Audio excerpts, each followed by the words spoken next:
what I love right now about being at the end of summer, heading into the fall season, is that we have such a more enjoyable season ahead of us. I don't know about you, but I am tired of this hot summer heat. It's been a long, hot summer, and I'm just ready for cooler days and a less overwhelming garden. The summer garden starts off strong. It's always really fun to see everything sprouting. It's so great to get your first harvest, but by the end of summer, there's usually a lot of plants that are overproducing, and it's really hard to keep up with the harvest. And then you probably have crops that aren't doing well because they're being killed off by the hot summer heat, or maybe they're being devastated by pests. Whatever the issues might be, the end of summer is usually a struggle. So I love this transition from summer to fall. And if you live in a hot summer climate, you typically probably are in a climate that also has a pretty mild winter, which means you have a lot of crops that you can grow in the fall. Even if you live somewhere with a pretty harsh winter, there's still a lot of fall crops you can grow. And there's things you can do throughout the fall months to kind of overwinter your crops so that they can survive the winter. Or if you're somewhere like me, I'm in the Central Valley of California. I rarely even have to protect my crops. They just continue surviving throughout the entire winter without any protection. There might be some, weeks throughout the winter where they're kind of stagnant and no growth is happening, but I don't have to worry about them dying off. So that's a really exciting thing about the fall season. And so one of my first tips that I have written down is just to go over the difference between the cool season crops and the warm season crops that we grow in the summertime. So in usually late spring, early summer, that's when you want to plant all of your summer crops, which is going to be all of the crops that thrive in temperatures above 70 degrees, and they really don't like temperatures cooler than 50 degrees. So what I usually tell people is once the nighttime temperatures are above 50 and your daytime temperatures are consistently in the 70s and above, and all the danger of frost has passed, that's when you're going to plant your summer crops. But then as we start transitioning into the fall, we want to be planting cool season crops because cool season crops thrive in temperatures below 70, and most of them can even survive temperatures in the freezing temperatures. So the high 20s, low 30s, most of the crops are going to survive just fine. And that's not true for your summer crops. So right now, you probably have a lot of summer crops still in your garden. For example, your tomatoes and your squash, basil, things like that. Once that first frost hits, most of those crops are going to die off. You might get lucky and a few might survive, they might survive a couple frosts. Or if you don't have frost, you might even be able to continue harvesting into the winter, especially for those of you in Florida. But if you might not have room to grow all of your summer crops and fall crops simultaneously.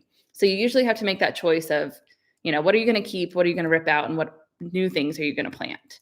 But basically, once the days start cooling off, which for us right now here in the Central Valley, it's finally starting to cool off at nighttime.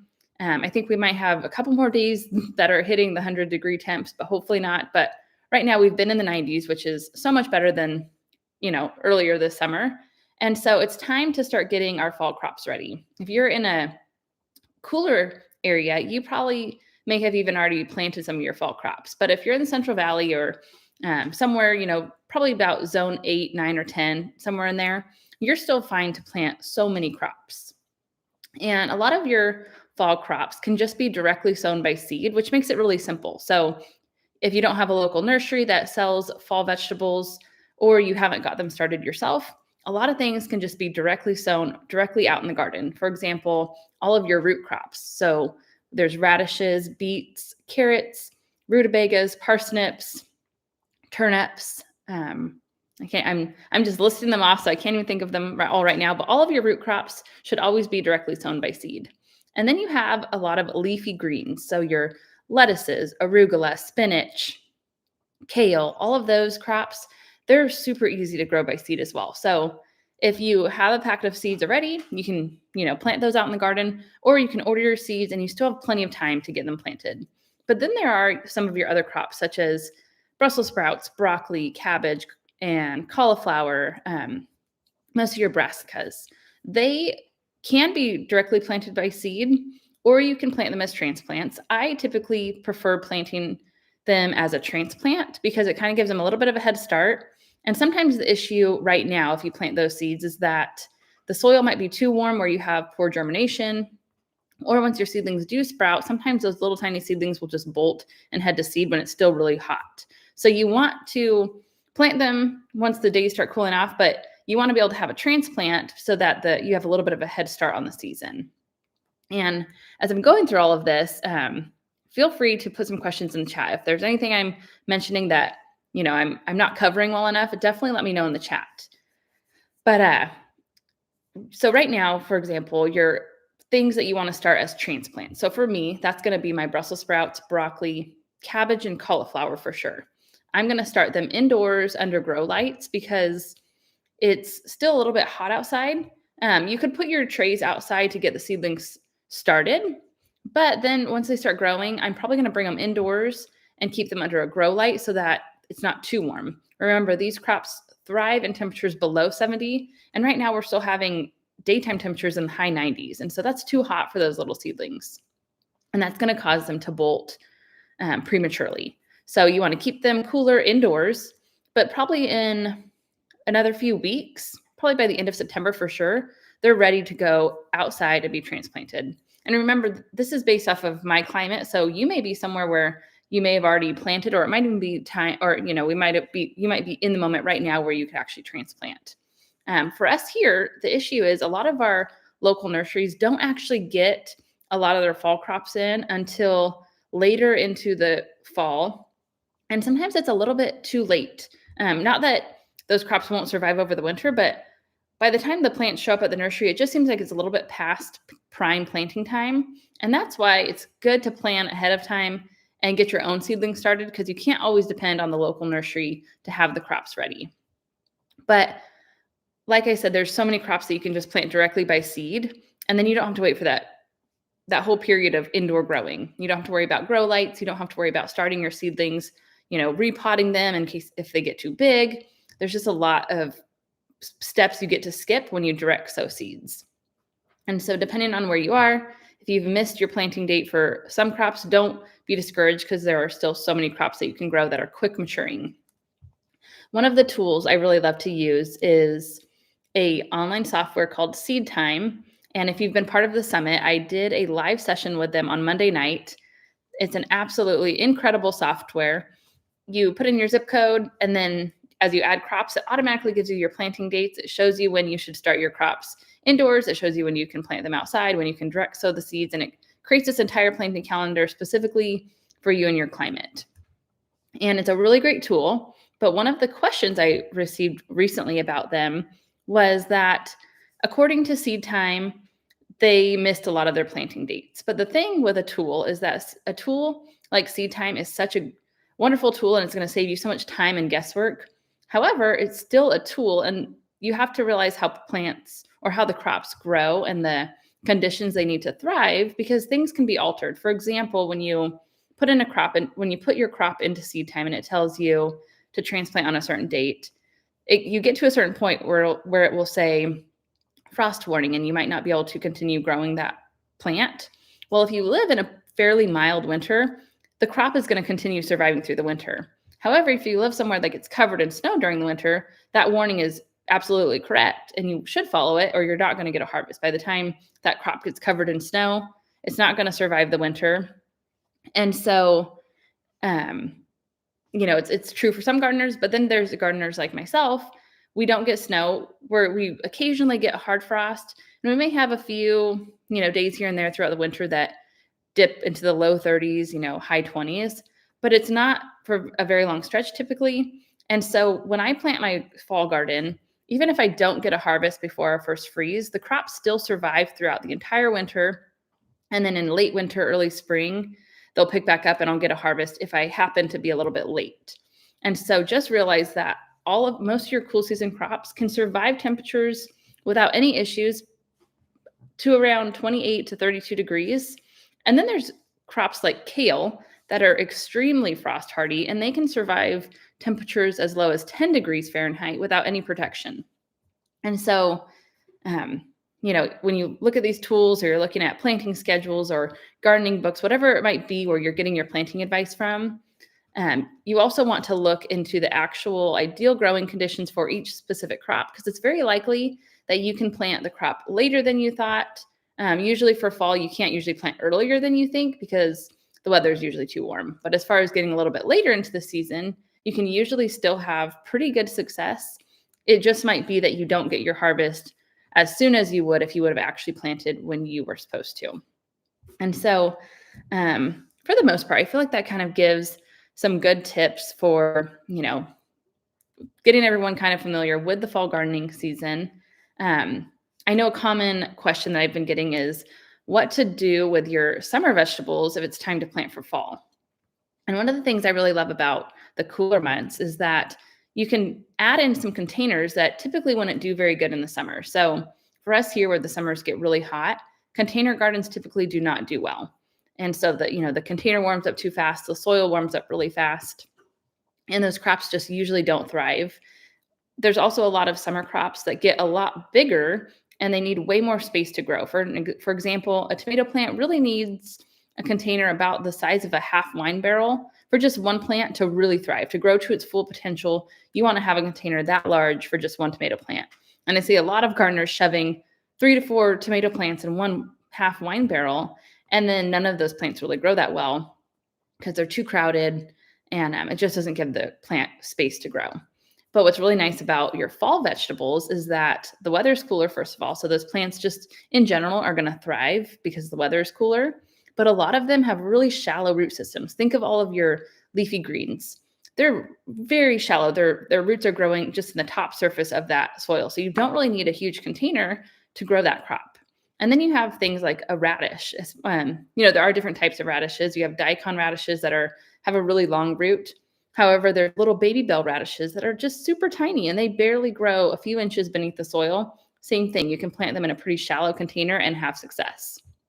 Your beets and turnips, same thing. And then even some of your bigger crops that look big from above, like your broccoli and cauliflower, they still don't have super deep root systems. So you can add in some more containers during the fall if you want to leave some of your summer vegetables out in the garden. Or if you have the space, start tearing out some of your summer crops as they're declining and make room for your fall garden. But I know that it's really difficult, at least for myself, to rip out a tomato plant that's still producing. And so I like to leave some of my summer crops to keep on producing, usually until about December. And then I will make room for some fall crops. And then if I have to, I'll bring in some containers. For example, I really love to plant my potatoes in grow bags simply because then when they're time to harvest, you just dump them out. You don't have to dig them up. You can just dump the whole container. So grow bags are a really great thing you can add in. And they're really nice for things like potatoes. I'm taking a peek at the chat really quick I've seen some questions come through. So just want to let you guys know for the questions that are coming through. I will make sure I get to them all at the end, but if I can, I'll answer them along the way. So I do see one right here from Dawn, and she says, "You are so young. How did you get started? And could I interview for my blog?" Yeah, Dawn. The best way to reach me, for something like that is to reach me by email. So audrey@audreyslittlefarm.com. You can find that email, I think, connected to my YouTube channel. But I've grown up, I come from multiple generations of family farmers. I've worked, on our family's farm since the time I could walk, basically. And I've been, my great grandpa used to be our neighbor, so I grew up with my parents, next door to my great grandparents. My great grandpa was a farmer, so I was always helping him on the farm. He always also grew a garden. He also grew lots of trees commercially, lots of stone fruit, citrus, grapes, everything you can think of. So I started gardening with him as a little tiny girl. My mom's dad was also a very incredible gardener. He could literally grow anything. He always had the hugest garden. He canned everything. All of my all of my preserving skills came from him. And then it just kind of got passed down. It's always been a passion of mine. And as I've grown up, everyone always asked me gardening advice. And then in 2018, I decided to start my online business teaching home gardeners how to get their garden started. And it's just been something that I've done my entire life. I've learned from some really incredible people in my own life. And it's just always been something I've kept up with. And I love sharing the knowledge of gardening. I think having a garden, it's not always about it's not about becoming self-sufficient like a lot of online gardeners preach, which that is a benefit. It's super nice to have your own food in your own backyard, but we still shop at the store. But getting out into the garden, being outdoors, the rewarding feeling from growing something or harvesting something that you grew is just like nothing you've ever experienced. And the taste of homegrown fruits and vegetables is so much better than the store. I almost, I feel like a bit of a snob in a way because there are so many things that I just won't even touch from the store. For example, tomatoes, throughout the winter, if we go out to a restaurant somewhere and there's a slice of tomato on my hamburger, I pull it right off because I just literally can't stand the taste of a store-bought tomato. But homegrown from the garden is one of my most favorite things. Same thing with oranges. Here in the Central Valley, there's citrus all around. We grow citrus. All of our neighbors around have citrus, and a fresh orange right off the tree is unlike any orange you've ever tasted. So I just have such a passion for homegrown produce and helping people get started. And I just want everyone to experience that taste. And I now have my son, who is 2, and it's so much fun having him out in the garden. He loves every single vegetable. Since the time he was eating real foods, we were giving him fresh peas right off the vine, picking blackberries from the garden. I have pictures of him in the stroller with just cheeks covered in purple because of eating the berries. And there's nothing that he won't eat. And I feel like raising your babies in the garden, teaching them that skill from a young age is just absolutely incredible. So that was kind of a side tangent, but yes, that's my story on kind of how I got started. I just love helping new gardeners and even experienced gardeners learn new skills because there's always something to learn. I'm now, I feel like I buy a new gardening book weekly, if not monthly. And that's what I do in the evenings. I'm reading through these books, learning new skills. Now being in the online space, I have the opportunity to connect with other gardeners. For example, one of our speakers today is Robert Pavlis. He is the author of multiple books. He's just a wealth of knowledge. And I've had the opportunity now of doing podcast interviews with him. He's now a speaker at this summit. He was a speaker at the last summit I had. So just learning from other people and, across the world, it just gives you all these skills. And now I have the opportunity of sharing it with my tribe of people, which is really cool. So I see someone that just said, for those of you who jumped on later, she asked if you had a question. Oh, thank you, Whitney. Thank you for putting that. So yeah, I'll mention that one more time. If you have if you have a question, just so it makes it easy to stand out in the chat, go ahead and put a few question marks before your question and after, just so as I'm scrolling through, I don't miss them. I love all the comments coming in. And so I want you guys to put your comments in there as well. But if it's a question, just do the question marks before and after, just so I don't miss them. I do see a question about what size grow bag is best for potatoes. So I believe the ones that I used this last year were 10, maybe even 20 gallon, for sure 10 gallons, possibly 20 gallon grow bags. And that's a big difference. 10 to 20 is different, but I believe I could have bought the 20 gallon one. That sounds more correct. And no, that actually sounds too big. I'm so sorry. I can't even think, but basically you can grow in any size, but you'll just be able to plant less potatoes. And so whatever size bag that I had grown in, I was able to put 4 seed potatoes in, and that gave me enough space to grow 4 seed potatoes. And they were probably, you can't tell through the screen how big that is, but that will be something. If you reach out to me later, I would be happy to tell you what size I used. But I ended up buying 3 of them, 3 grow bags that size. This year, I'm going to actually probably add in a few more. I don't know if you have just really any big container. I know I have some old tin wash tubs, and I use those to put potatoes in. My family also has a cattle ranch, and so we have the big plastic supplement tubs. And so those are great for potatoes, just basically anything that you can fill with soil. Make sure you have drain holes so that it's draining, and you can plant your potatoes in that. Another really great thing is what I've seen people do is they make these squares out of pallets. So they get 4 pallets, just, your typical wooden pallet, and then they layer, mulched up leaves, their soil and straw, and just a whole bunch of organic materials in between those pallets, and then they plant their potatoes in there. And so that's a really unique way to kind of set up your own little planter for potatoes. So that's some great tips for potatoes. And what I would love to do is actually just start diving into some of these questions. I have some questions that I have already set aside that I wanted to get to. But what I'm first going to do is just get to all the questions that I so far see in the chat so I don't lose them. So I'm going to get to the ones I currently see in the chat, jump over to the questions I got ready beforehand, and then we'll jump back to the chat. So I'm going to scroll through. I see, let's see, sorry, I'm scrolling through. Sorry, guys.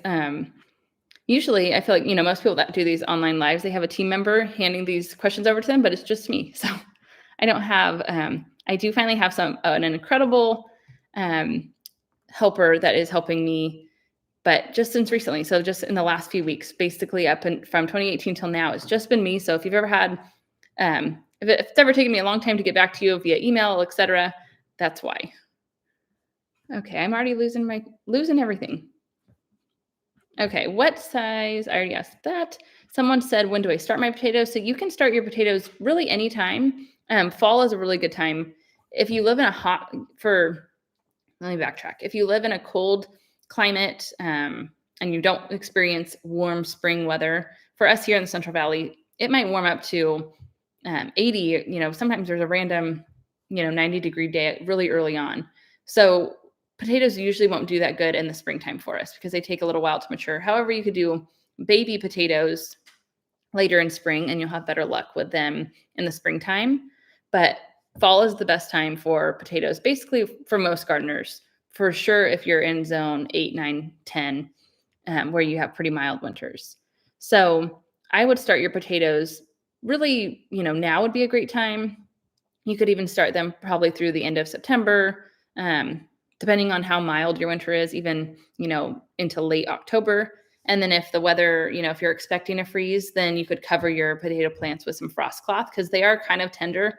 I did mention earlier, a lot of cool season crops can survive temperatures as low as 28, 32 degrees without any issues. Potato plants are a little bit more intolerant of the frost. So if you're going to have a frost, if you're going to have 32-degree temperature nights or lower, I would cover them with some frost cloth. But your potatoes should survive, especially if you're just experiencing a few days of those temps. So anytime you could get probably the sooner you could get them started, the better. I plan on getting mine started in hopefully within the next 3 to 4 weeks. And then Dave, you said with temps in the hundreds in the Central Valley, California, is it too early to direct seed fall veggies in raised beds? For a lot of your vegetables, you should be fine. I'm going to wait. I haven't actually planted any of my fall crops yet, but my plan is in the next few weeks to try to get everything seeded. The really cool thing about, or in my opinion, when you direct sow a crop. So for example, say I direct sow a row of lettuce. If I don't have germination and the crop, say it germinates, but then it's too warm and it dies off, which it probably won't. As long as the weather isn't going to get hotter, you probably shouldn't have any issues. As long as everything germinates though, you're probably pretty good to go. However, if it doesn't germinate, a packet of seeds is really cheap and probably, that one row, you're still going to have at least another half a packet of seeds left. So you can still reseed. So, for me, I like to start harvesting as soon as I possibly can. So the earlier you plant, so right now we're in the end of August. If you start planting in the next couple of weeks, that just means the sooner you're going to get a harvest. And so I want to, for me, like I said, I haven't planted yet, but I'm going to plan on planting most of my crops in the next couple of weeks. And so, because like I said, we're starting to have really cool nights. Like some of the nights we've had have been in the 50s already. There's not really too many more days in the hundreds that's forecasted. Not to say that won't happen, but you should be good to go. Someone says, having trouble with brown spot on my blueberry plants and grapes. I have used a copper biofungicide. Do you have any other suggestions? So Pam, I had, and it could be, I'm not sure if it's your exact same issue. So all of my blueberry plants this year, I thought they were all diseased with something, and I couldn't figure out what it was. All of the leaves had turned brown, and same. It sounds very similar. They looked like they had a fungus. They had brown spots everywhere. And what I did is I moved the plants actually into the shade. I think they were getting too much sun, and it was getting way too hot because blueberries, even though they will grow here in the Central Valley, and I'm not sure actually where you're from, but even though they grow in warmer climates, they are meant for a more mild area. So I moved them where they received afternoon shade, and the plant ended up dropping all of its leaves, and they're all regrowing right now, perfectly green. The plants look totally healthy. One thing is blueberries do like very acidic soil, so you can add sulfur to the top of your soil, or you can replace the entire soil mixture with an azalea mix. You can buy azalea mix at most local nurseries, and that's really good for your blueberries. So I'm going to also amend all of I already started with that perfect blend of acidic soil to start with, but I'm going to add some sulfur to the top of all the containers just to make sure the acidity is right. So that should help you. Okay, and then Carol says, trying to remember what Josh Gardens recommended to get rid of Japanese beetles, some kind of powder. I would have to, Carol, if you're in the Facebook group for the summit, that would be a great question to ask there. But I can't remember. I'm not sure what he mentioned either. So I would definitely reach out to him, but I know he's very active in the Facebook group, or you can reach out to him on Instagram, and I know he'll get back to you. Ellen says, for container gardening, grow bags, can you give us good soil ideas? I currently use Coast of Maine potting soil supplemented with Neptune's Harvest powdered kelp and some worm castings. So great question, Ellen. This actually brings up a really good point. So if you are going to, and this isn't, I'm not first going to answer your question. I'm going to start with raised beds, and then I'm going to work my way down to containers. So if you're growing in a large raised bed, even something the size of a half wine barrel, or probably about that size, this also kind of depends on if you're wanting to move the container, because obviously the heavier it gets, you can't really move it. But in my opinion, most half wine barrels aren't really easy to move anyways. They're probably in a spot where they're going to stay. So if it's a half wine barrel or larger container that's staying in its place, I recommend a mixture of mostly topsoil, which I know goes against a lot of recommendations out there. But if you live in a hot climate, potting soil, it just drains really super fast and it dries out so fast. It's really hard to get your crops to survive the summer heat if you have if you have a mixture completely made up of bagged materials. In the cooler months, it's a totally different story, but I like to be able to reuse soil. So if you're going to be growing something that is larger, and the larger it is, the better it's going to do in the warmer months, start off with a mixture of about maybe 70 to 80% topsoil, and then the other 20% compost. And that's going to be a really good mixture. And the great thing is, if you start off with a majority of topsoil, it doesn't continue dropping because it's not totally made up of organic materials. I don't know if you've ever noticed this, but if you fill a container with complete bagged materials, that's all organic materials that break down. So each year your soil level drops, and then it drops again, and then it drops again. And eventually you have to keep topping it off. Topsoil holds onto moisture. It doesn't keep dropping. So that's what I would do, being that you have a raised bed. And I know you were saying grow bags and smaller containers. So already, something smaller like that isn't going to do that good in the summertime. So I'm just going to, pretend that you're only using those grow bags for the winter, or if you have a more mild summer, it's not as much of an issue for you anyways. But you can just grow, really any bagged potting soil is fine. I always feel like you have to, some people say they don't have to replace the soil, and I agree, but I would amend it with some compost each season if you've already used the bagged potting soil. I just don't like the fact, when you fill something with bagged potting soil, you have to keep on buying the soil over and over again. You could probably get a few seasons out of it, but just realize that once you grow any crop in any container of soil, it's going to suck up that nutrient. So you need to add something back in to replenish the nutrients in the soil. And so I know I kind of went off a little bit, not answering your specific question, but I think you're probably fine. I'm not familiar with the Coast of Maine's potting soil, but I feel like the main thing is if you're having success with your plants and your plants seem healthy, it's probably totally fine to use that specific brand. But I really don't believe there's any great brand of potting soil. I think any of them are probably fine. Adding in some worm castings is definitely a great option. Mixing in some good quality compost into that potting soil is also a good idea. And then once you've planted in it, just make sure you amend it before you plant something else.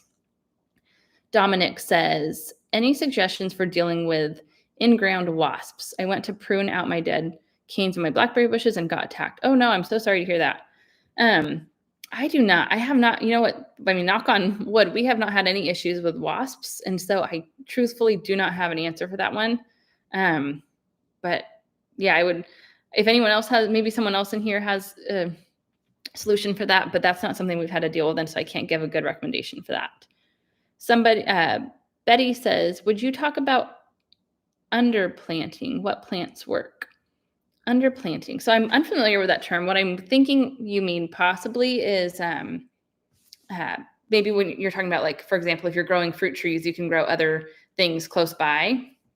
Or maybe or for example, maybe like in the vegetable garden, you could have broccoli growing, and then under, to the side of it, you could have lettuce. So if that's not what you're talking about, go ahead and let me know in the chat. But that is a great method. So the one thing to remember is, depending on how close you have things, for example, if you have broccoli that gets really tall and you have radishes, for example, underneath, the radishes are going to mature really quickly. So if you time it correctly, you can plant the broccoli and the radishes at the same time, and then you'll be harvesting the radish before that broccoli gets too big.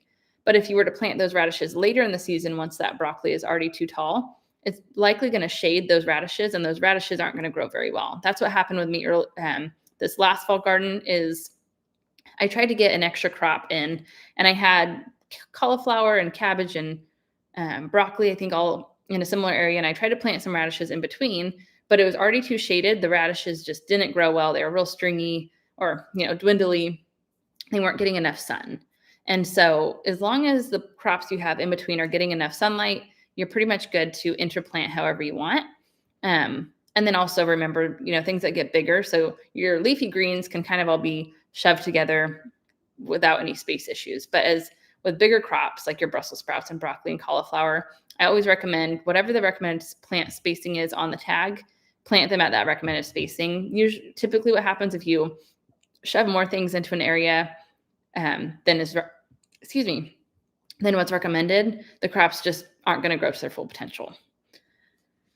Okay, and Ninette says, how do you grow potatoes? So I actually have a video on YouTube about this. So right now we're on my Audrey's Little Farm Show channel, which is where I do my podcast. But if you just search Audrey's Little Farm on YouTube, I have my other channel that has a lot more videos. That's where I do all of my gardening tutorials, and I have chicken keeping related content over there. I actually have if you just search potatoes on my channel, it'll pull up. But if you have a seed potato, which you can even plant store-bought potatoes that have sprouted. I know a lot of people will say that can bring disease into your garden.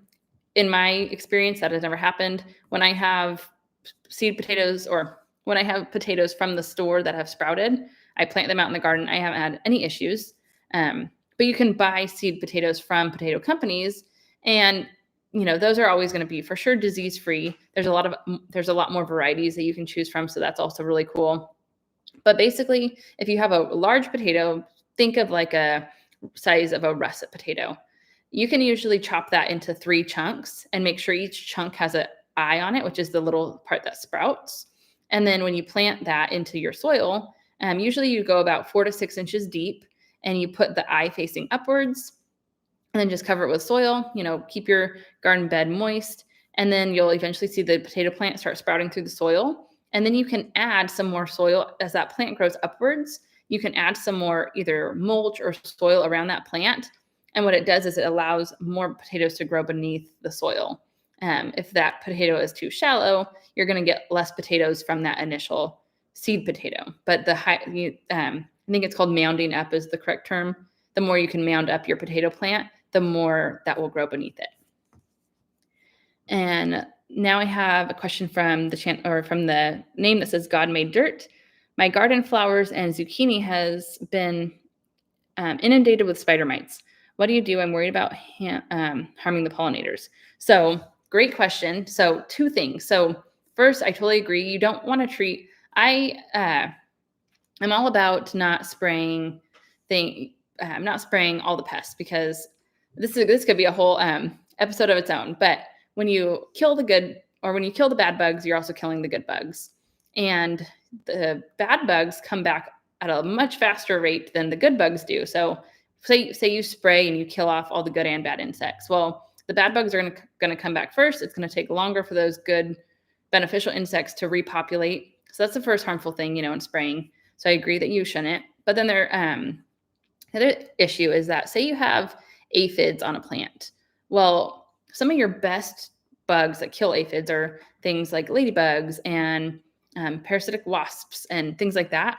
Well, if you kill the aphids right away, those beneficial bugs have nothing to eat, so they're not going to come into your garden in the first place. And so I always give it a few days. Sometimes the first line of defense, what I will do, because I don't want my plants to be covered in aphids, but I also don't want to kill the good bugs. So I usually will just go out in my garden, spray off the plant with a water hose. If they start coming, then they usually will come back at a little bit of a slower rate. And at the same time, good bugs start showing up and they kind of help keep that population down. But this is more so in like the beginning and middle of the gardening season. By the end of the season, as your plants start getting stressed, which naturally is going to happen because if the weather's hot, by the end of summer, your plants are stressed out. And so typically bugs show up and invade on your plants when the plants are stressed. And you can't control the weather. And so typically on the years that I've had a problem with spider mites, it's at the very end of summer in August. And at that point, I just rip out the plants. There's no, I wouldn't spray. There's no point in trying to get rid of those spider mites. They're pretty much there to stay. You can kind of prevent the spider mites from showing up if you can keep those plants healthier. You can make sure your, garden beds are well mulched, where you're keeping the soil cooler. As soon as you start noticing the issue, you can spray them off with a water hose. You can also spray your plants with Micro Life seaweed spray. It's a foliar spray, and it acts as a fertilizer. Yes, sorry, that is the right word. It acts as a fertilizer, and it kind of just gives your plants that boost of nutrients that they need. And it also is known for preventing spider mites. So typically throughout the summer, every few weeks, I'll spray my plants with the Micro Life seaweed spray. But in fact, it is always on my list. This summer totally got away from me. I never sprayed at all, but I've also have not had spider mites. So, but the one thing I don't do is, I don't spray any bugs. And this year we've luckily had a really good year with very minimal pest issues. But I am noticing my zucchini plants, they're starting to get covered with aphids, but I'm just going to pull them out. If you live somewhere like the Central Valley, which I don't know where you are from, but basically probably even zone 8, for sure zone 9 and 10, you can still replant a lot of your summer crops and probably get a harvest before the first frost. So for example, I have a few different types of zucchini, but I planted one variety on May 1st, I believe.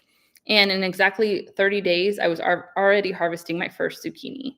So you can likely seed some zucchini plants right now and still get a harvest before the weather gets too cool. So that's what I would recommend. And Terry says, I just started small purple sweet potatoes in 10B. I've had luck before, but not this past year, hoping for the best this fall. Terry, so I know 10B is a lot, you guys have a much more mild winter than we do.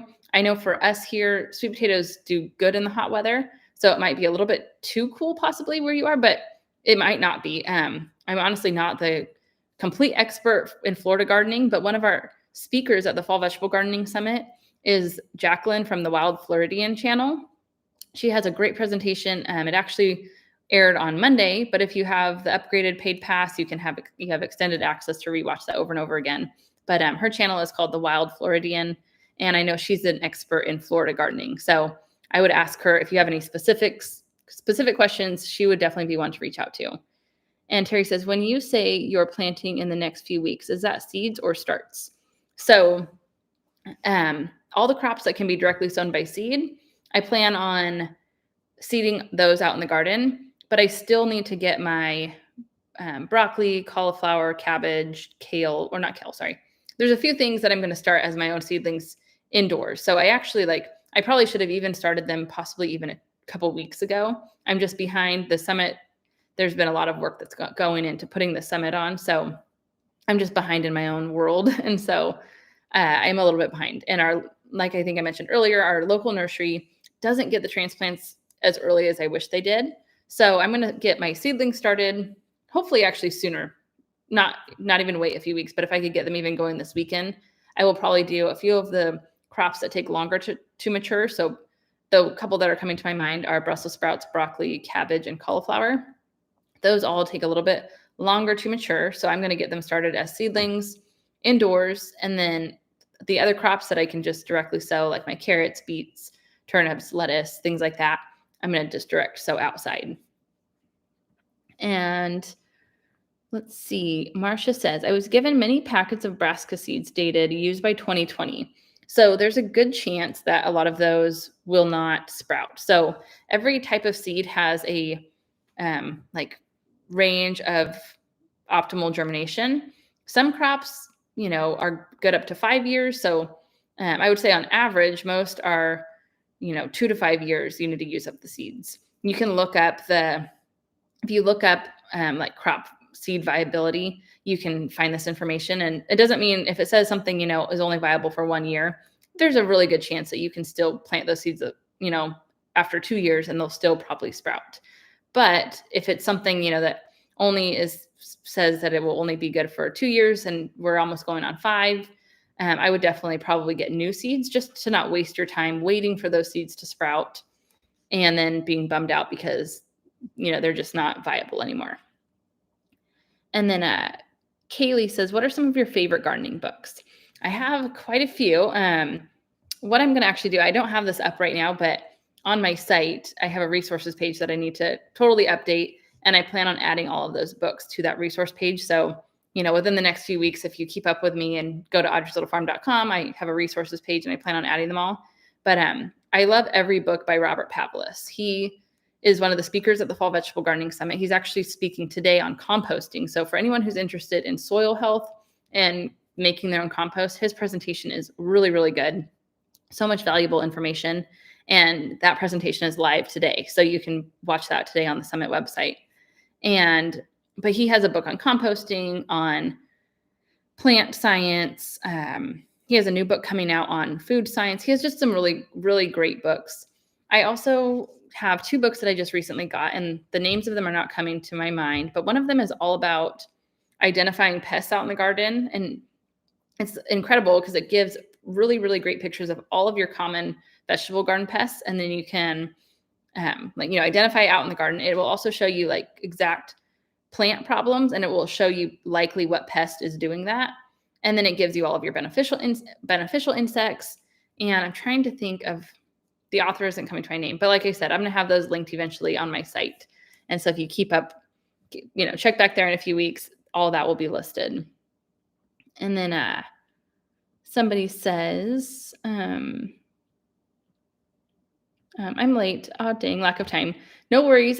So the cool thing, the reason why I wanted to actually do this live session on YouTube is that it will just live forever on my YouTube channel. And so even people that are tuning in, after the summit that weren't even a part of the summit, this is going to be a really helpful Q&A for basically all gardeners. So there's no time frame on this. You can just always come to Audrey's Little Farm show, the channel, and you'll see this under the live videos. So that's why I thought it would be fun to do it on YouTube so that people could come back to it for, years to come. And somebody says, a lot of questions just came in. Sorry about that. Okay. It's hard for me to find local seed potatoes right now. Is it better to order online? So most seed potatoes, if I'm going to order actual seed potatoes, I do usually order online. But I had mentioned that I actually usually just plant store-bought potatoes. If you go to Audrey's Little Farm on YouTube, so right now we're on the Audrey's Little Farm show, which is where I do my podcast. If you go to Audrey's Little Farm on YouTube, I have I think I have 2 videos up. One of them is specifically about planting store-bought potatoes. So the people will say that sometimes those seed potatoes can be diseased. I've never had that experience in the past. Some of the times the issues are that seed potato or potatoes from the store won't sprout if they've been sprayed with the chemical that prevents them from sprouting. But if they are sprouting in your kitchen, that obviously isn't happening to those potatoes, so you can plant them. And then if you want to actually just go buy store-bought potatoes and purposely let the eyes grow to plant, then I would recommend buying organic seed potatoes or I keep saying seed potatoes, but buy organic potatoes to then plant so that that those potatoes weren't sprayed with any chemical to prevent the sprouting. Okay, so I'm going to stop. I still see quite a few. Okay, one more question from here, and then I'm going to go over some of the questions that I came with. These were questions that were submitted prior to the live call today. I want to make sure I cover those, and then I'll come back to the chat and answer some more. So Earth Lady says, can I grow leafy lettuce with bunching onions and carrots? Oh yeah, for sure. So one really cool thing actually is that I grew, so bunching onions, I believe bunching onions, green onions, scallions, they're all basically the same thing. But I planted my green onions back in October, and I still have the same green onions growing in my garden. They survived throughout the entire summer, and we had a really hot summer. We had our entire July was basically over 100 degrees. My green onions are still growing, which is crazy. So some of them have bolted and went to seed, and I saved the seeds from them, but they've grown all summer long. So I'm going to but what's cool is they'll grow, little new onion shoots beside the older ones. So I've just let them keep on growing, but you can plant them from seed super easy. So I would do like your row of carrots. Make sure you space those out enough so the carrots can actually grow full potential, to their recommended size or ideal size. And then you can grow a row of lettuce next to that. You can grow some onions. The onions are really good for repelling pests. And so having those all near each other is a really great idea. And Don says, store tomatoes are mainly GMO, green for looks. I have 5 kids and a similar background. I'll email you. Thank you. Yeah, awesome. Okay, Massachusetts gardener near Boston, and we get bags of potting soil for our resiliency gardening project. Okay, sorry, I thought that was a question. Okay, sorry, I gotta get one sip of water. Okay, since we actually don't have too many more questions currently in the chat, I guess what I think will be better is I want to just, honor you guys for being here live. So I want to get to your questions first, and then I will jump over to the ones I came with. So how would you use bunny house waste mixed with hay and wood pellets? So first, wood pellets I don't recommend in the garden bed. I'm not sure if Robert Pavlis mentions this in his presentation today, but you don't want to use wood pellets in the vegetable garden. If you have them directly in your compost pile and they break down, that's fine, but you want to make sure they're fully composted before adding them to your garden. But as wood decomposes, it actually uses a lot of nitrogen, and so it's going to pull the nitrogen from your soil to make that wood decompose, which actually is like counterintuitive to using the compost in your garden. And so but bunny rabbit manure is actually really good for gardens. And so I would compost it first, add it to your compost pile, or, just let it be aged before mixing it into your garden soil. But you can mix it with your straw and, do the bunny waste and the straw and just add it to your compost pile, or just let it age, and you can add that on top of your garden beds kind of as a mulch or as a compost. But I would avoid using the wood pellets. And then in the Bay Area, you guys have mildew and your high humidity. Should I hit everything with a fungicide more often? And can I do that while the plant is fruiting? So for fruit trees, I know for a fact for fruit trees, which I'm thinking, most of your other crops as well. I know, with like the high humidity, yes, definitely funguses are more of an issue, fungus and disease, things like that. So what you can do is you just don't want to spray your trees when they're in bloom. You want to spray, and same thing for like a tomato plant. When the blossoms are open and flowered, you don't want to spray the fungicide. You want to spray before the flowers open or after. Once the fruit is actually setting and you actually can see the fruit forming, then it's fine. You just don't want to spray during that flowering period. And then I always struggle because of accidentally planting the big stuff too early compared to the little things. So yeah, so usually what I do is when it comes to spacing, just and this just comes from time and experience, but for a good example for this year, for example, I have a cattle panel arch that I grew all of my tomatoes along. So on one side I have all my tomatoes spaced out, and I give my tomato plants a lot of space. So I usually space them about 4 feet apart, which I know seems a little bit excessive, but my tomato plants are huge this year. I thought I'd be able to share pictures on my live stream today, but it's not letting me. And so, but my tomato plants are well above my head. They're going over the arch, just absolutely incredible. But on the inside of the arch, I did some herbs. So I did my sweet basil. I did some flowers, just some different things just for pollinators, some green onions, things like that. But I knew that the tomato plant was on the outside. I have the arch, which kind of separates the plant off. I was able to do the basil on the inside, knowing that it would have enough room to grow. And it actually was really beneficial because the tomato plants going up the arch sort of shaded the basil plants, and the basil's doing really, really good down there. But I wouldn't have planted something like another tomato plant, for example, on the inside, because that would be too close together. And I know that gets tricky, but you kind of have to just think of what's the ending size of that plant going to be. And so then when you plant something else, you plant it where they're not going to overlap. Or you get things that grow more upwards, say, for example, an okra plant, but they don't get huge and leafy like a tomato plant. They kind of just grow tall and stay somewhat skinny. So you could plant things closer to them that stay closer to the ground. And that, like a sprawling winter squash plant or watermelon plants, they sprawl, down or outwards. The okra plants grow upwards, things like that. Territorial Seeds and Johnny Seeds offer great seed potatoes. Oh, perfect. Thank you for putting that in there. And then fighting tree over story shading. What is minimum hours daily direct sun would you consider? So for your cooler season crops, so all those that grow during the fall and winter months, they can usually handle less light per day. So even sometimes as little as 4 to 5 hours per day. But when it comes to your summer crops, they typically need at least 6 hours, if not more, to really thrive. And that doesn't have to be all at one moment in time. It could be broken up. It could be 3 hours in the morning and then 3 hours in the afternoon.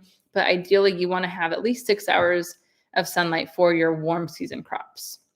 But like I said, for your fall crops that grow, during the fall and winter, they can usually survive just fine with less sunlight. And then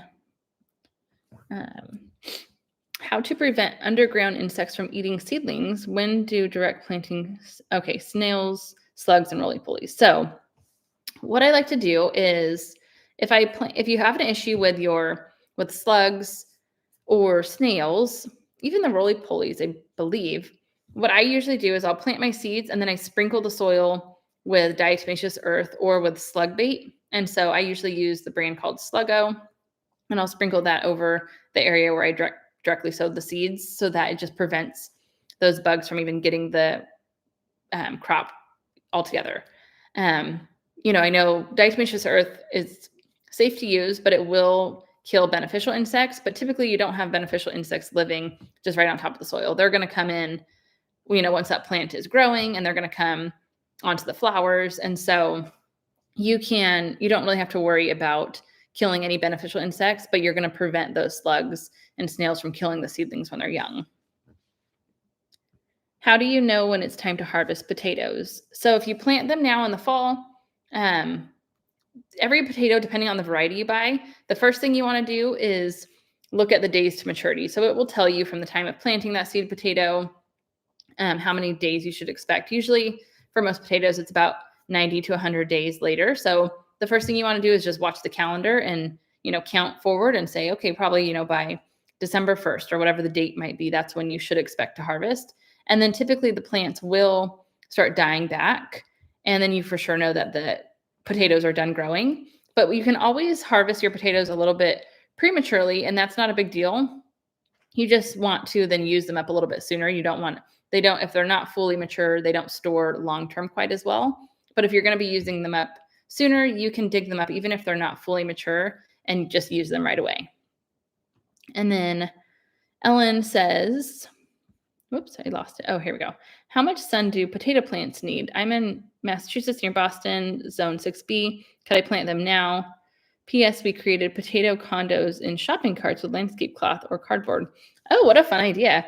I don't know the exact sunlight potatoes need for sure, but I think they should be good with a little bit less. If you give them if they're getting at least 4 to 5 hours of sunlight per day, they should be fine. Even if they're getting more than that, now that the weather's cooled off, you're totally fine. But most cool season crops are good with less than 6 hours of light per day. But usually just on average, basically for all your crops, 6 hours of sunlight per day is ideal. And then my cucumber plants that I planted from seed get to about 4 inches and die. I keep them watered. I'm a 9B. What could it be? So one thing that's coming to mind is it could be, first I would wonder, what is your soil like?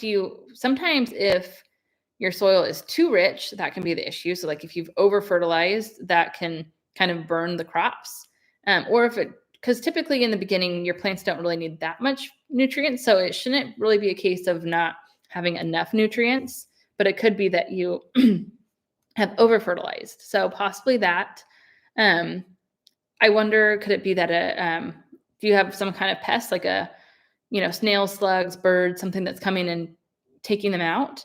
You can always cover your young seedlings with strawberry baskets or wire baskets or insect netting, just to make sure that it's not a pest problem coming in or a pest coming in. The other thing is, so you said that they get about 4 inches and then die off.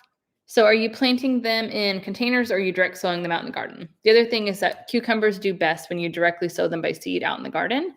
And so that's a tip. If you're planting them in a pot and then trying to transplant them, they'll do better if you just directly sow them. And then, can you use grow lights successfully in areas that have shade from nearby houses? So I've never actually used grow lights outside. So I'm sure that you could. I don't see why not. You just, you probably need more of them, and you would need more space to actually, well, not more space, but like you need probably more grow lights to make sure your plants are getting a sufficient amount of light. However, going into the cooler months in the fall and winter, those crops just in general need less light anyway. And so you should be fine, even if they are getting some shade for your fall garden, you should be fine anyways. And then Jennifer says, I planted some root seedlings from store-bought, but unfortunately now I don't know how long they were seeded. How do I know when the roots are ready? So I'm curious, you said you planted some root seedlings from store-bought. Are you meaning seed potatoes? Because, for example, if you can't replant like a carrot, for example. So if you bought a carrot that started to root at the grocery store, a carrot is just a carrot, so you won't get new carrots from seedlings. The only thing like I would re-sow from store-bought would be if you had a potato that sprouted seedlings. So I'm a little bit confused on that one. So if Jennifer, if you want to give me a clarification in the chat, that would be awesome. So what time is the live with Robert? So Earth Lady says, what time is the live with Robert? So it's already live today. If you're signed up for the summit, you should have got the email this morning about all the presentations for today. If you are not signed up for the Fall Vegetable Gardening Summit, that will be one of the links that I put in the description of this live stream. But his presentation is already live on the summit schedule page for the day. And then, can I grow leafy lettuce with carrots and bunching onions? I already answered that one, and yes, you can. Wasps harvest fruit early and work to prevent fallen and rotting fruit, which can attract more importantly, contact with your local ag commissioner. Yes, awesome. And then, any tips for pickle worms? Yes. The one great thing you can use for any kind of worms, this is one of the only, I guess it's not even really considered a pesticide, but it's called BT. It's a shortened for the full name, and I can't think of the entire name, but it's called, if you just look up BT for worm control, you can spray it on your plants. It only targets worms, so you don't have to worry about it killing off any other beneficial insects. It only will kill worms. And so I would spray your plants with that, and that's going to really control the worm population. It's a great thing to have on hand for your fall garden, because one of the really common pest issues in the fall garden is cabbage worms and just different types of worms. And so spraying your plants with that is going to really help prevent those pest problems going forward throughout the fall. Rob says Central ALA. Is that Alabama? Sorry, I'm not sure what that shortened word is. But why are my green lima bean plants looking good, but pods are empty? That is odd. Well, if the pods are empty, it could be that they just need to still mature. The pods will start off smaller, and it takes time for the beans inside to actually fully mature. So maybe just give it a little bit more time, but if they've been in the garden all summer and they're not fully maturing, they might also need some more nutrients. And then, can I plant organic potatoes that is growing 2-inch sprouts? Yep, I totally would. I would plant those out in the garden, and they should do great. That's usually what I do every year.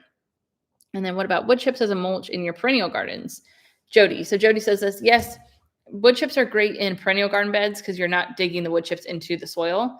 But in vegetable gardens, you're always digging and you're pulling up carrots, you're, planting tomato transplants, and the wood chips are always going to fall into the soil and get mixed in. And so it's a lot better they're a lot better in a perennial garden as a mulch, but not really in a vegetable garden. You could use them in your walkways, but as far as actually in your beds, I don't recommend it. And then when I did my podcast with Robert Pavlis, that was another thing that he also advised against. You mentioned not using wood pellets, but what about wood mulch? If I shouldn't use that, what do you recommend? Okay, yeah, I kind of just said that, Karen, but yeah, I don't use wood chips as a mulch in my vegetable garden beds. I usually use mulched up leaves from the fall, and then once I run out of those, then I will use straw. Another thing you can also use is actually grass clippings. I have some really long tomato rows, and there's just a ton of space to cover. So as long as we're mowing the lawn and it's not a bunch of weed seeds or anything like that. But once we've mowed the lawn a few times and it's just nice, clean grass, I'll dump the grass clippings in about a 4-inch layer out in my tomato rows, and that works as a really good mulch as well. And then Sherry, you said, can I compost needles from a pine tree? Yes, you can. Pine needles are actually a great addition to your compost. The best thing with compost is kind of just like the more variety of things you add, the better it will be. If you're signed up for the summit, Robert Pavlis has a presentation today that is all about making hot compost. And it is a really, really good presentation. So I would definitely recommend watching his presentation today. It's on the summit schedule page, and he'll be covering how to make hot compost. But pine needles are totally fine. And then Mulberry Corner says composting or using pine needles for mulch. So kind of like they kind of go hand in hand. You can add your pine needles to your compost. You can also use pine needles as a mulch. I know there are certain crops where, when it's just all pine needles, sometimes that can affect the acidity level of your soil. So I don't use pine needles as my mulch, but I know a lot of gardeners that do recommend that. And I don't think there's really any issues. When it comes to just the mulch on top of my garden beds, I usually will use either mulched up leaves, straw, or grass clippings. And then composting from Ontario. Yes, Robert Pavlis is in Canada.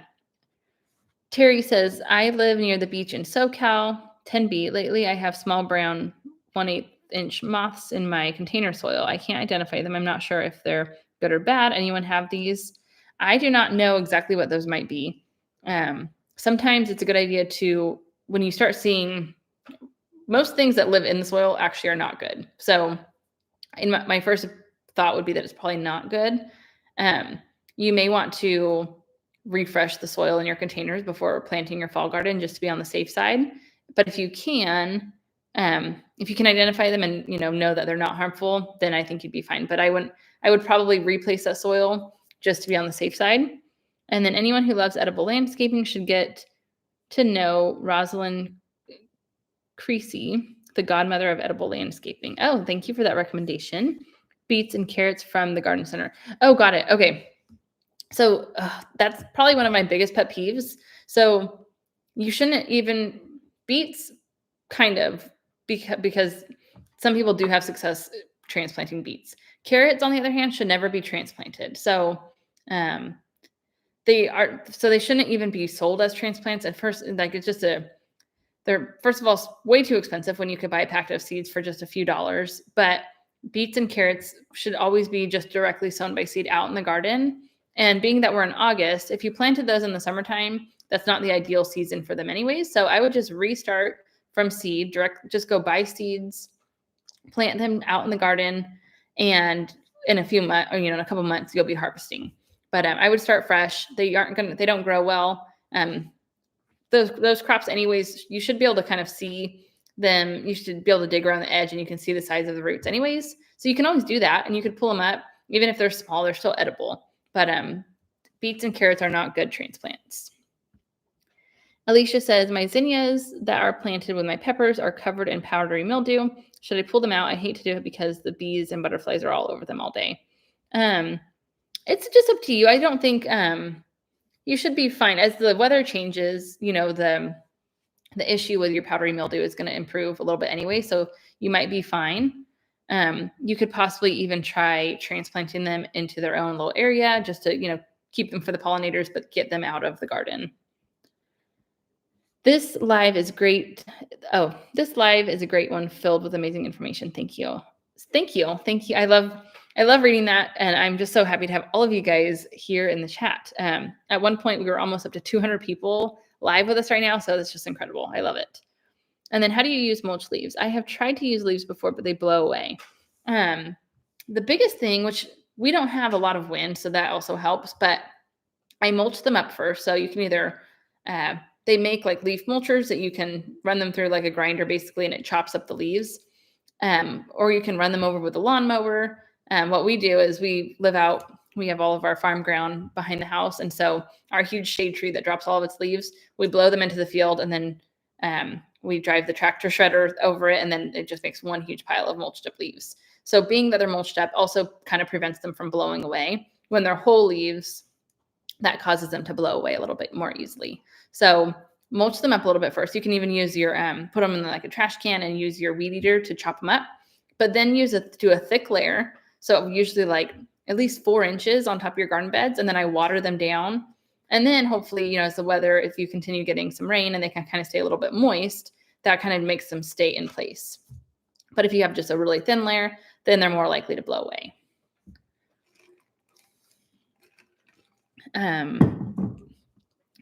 Susan says, I live in the desert. 9B, I have tried to grow green beans from seed. My plants are always stunted and have never developed into green beans. What will help? That seems odd because I always grow my green beans from seed too. As long as they're getting, usually the issue with if they're stunted, so it could be 2 things that are coming to mind. If you plant your warm season crops too early on before it's actually warm enough, that can cause the plants to stay stunted. So, for example, like our first frost date on average shows as March 1st, I think, March 3rd maybe. And I didn't plant my summer garden this year until the end of April because we had just a really cool spring. All of my friends that live close to us that planted sooner had stunted crops. Their crops didn't get off to a good start because it was way too cool. So maybe you're planting too soon. I would recommend definitely make sure the weather's warm enough. Even if you've passed your average last frost date, wait until the weather is actually warm enough to plant, and then make sure your soil is good. So each season you want to amend your soil with compost and, make sure that there's plenty of nutrients in your soil. So that would be my second tip. And then Nina says, would love to see a presentation on citrus trees. I think that would be a great one to have too. So all of you who are part of the Fall Vegetable Gardening Summit, I will be doing the Fall Vegetable Gardening Summit again next August. And so I would love to try to get somebody to speak specifically on citrus. I agree that would be a really great presentation. And Jennifer says, okay, you planted them 2 weeks ago. Should I pull them out now and start again? It's totally up to you. If they're not taking up space, you could try to leave them. I would potentially leave the beets and see what they do. I would probably recommend pulling out the carrots because they're likely not going to do well. And I would just replant by seed. I would replant both by seed. But like I said, if you want to try leaving the beets, you could see if they grow. But definitely replant by seed. And then it's just up to you whether you want to test if those other ones can make it. Hello. So glad I made it for at least a few minutes. So yeah, anyone who's showing up late, you'll be able to rewatch this from the very beginning. As soon as it ends, it'll stay on my YouTube channel. So you can come back at any time and rewatch the entire thing. Best way to test pH of soil. Meters don't seem to work. So you can there's all kinds of soil tests out there. What's funny actually is I don't even typically test my soil just because all of our crops, I amend my soil after or before each season with compost. And as long as the crops have grown well the season before, I tend to believe, as long as everything's growing good, your soil probably is fine. If you're having issues, then you should test your soil. But if you're not having issues, you could probably get away without a soil test. If not, I would try to get an actual, maybe legit soil test from a local ag extension office. There's also, if you've ever heard of the site Redmond Agriculture, they are the company that actually has the salt called Redmond's Real Salt, but they have a whole separate part of their business that's Redmond Agriculture, and they have a soil test that I've heard really good things about. So if you type in, I think if you just Google Redmond Agriculture, you should be able to go on their site and you can order a home soil test, and that would be one that I would recommend. I've heard really good things about them. And then this KP says this was interesting. I'm going to go try the prune and drop method. I've never heard. My mom would throw her banana peels out the door, so I gathered. Okay, sorry, I'm like going to read that question out clearly, but you're probably meaning the chop and drop method that Robert talks about, where you basically just chop up your plants, throw them down as mulch. It's a super easy way to add mulch to your garden beds. And if you think of just nature in general, plants drop their leaves, they drop debris, and everything just ends up breaking down, and nature has the perfect balance. So we can kind of implement that same practice in our garden, and it's a really great way to just start adding some new practices into the garden that are just simple to do. Carol says, is there a list of the bingo winners for the last few days? All of that is in the Facebook group. I haven't got to today's winners quite yet, but I'll be doing that once this live stream ends. Jennifer says, thank you so much. Yeah, I'll pull the carrots and plant by seed. Perfect. Can you compost eucalyptus leaves? So I've seen, we don't have eucalyptus trees, and so it's not even an option for us. I have read, it's one of those things, there's lots of varying opinions out there.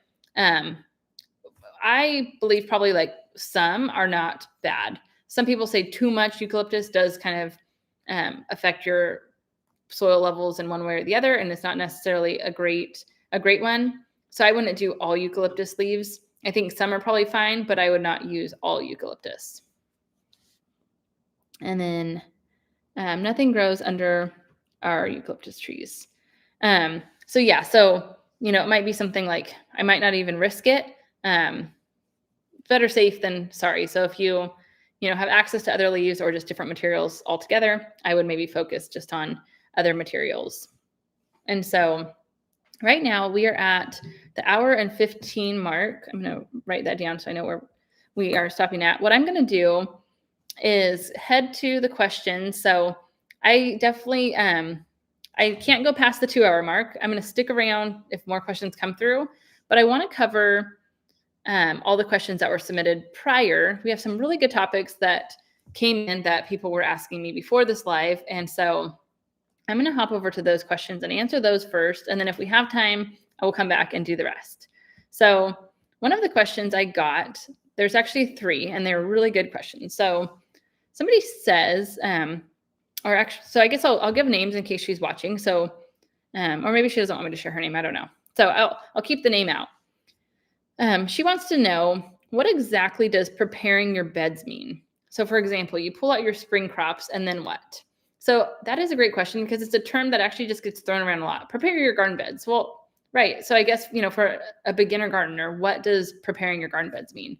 And basically it means pulling out the weeds. So if you have weeds, pull out the weeds. If you have old crops in that garden bed, pull out those old crops and make space for the new ones. If your garden or if your soil is really hard and compacted, you want to wet that soil down, get it moist, break it up a little bit.